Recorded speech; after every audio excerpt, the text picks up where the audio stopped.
Општина Карпош продолжува со подобрување на еколошката состојба.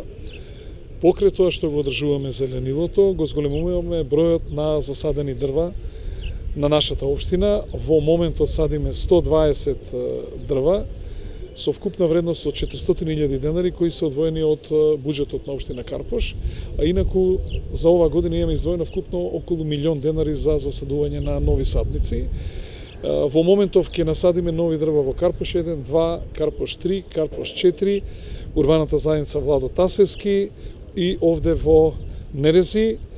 И јас во исто време ги повикувам и сите граѓани на општина Карпош да се потрудат заеднички да ги одржуваме овие садници, бидејќи за ова нормално локалната самоуправа издвојува нивни средства и во моменти кога ние евентуално нема да можеме да ги наводнуваме и така натаму да се вклучат и го граѓаните, се со цел тие да успеат и да ја подобруваат климата на нашата општина.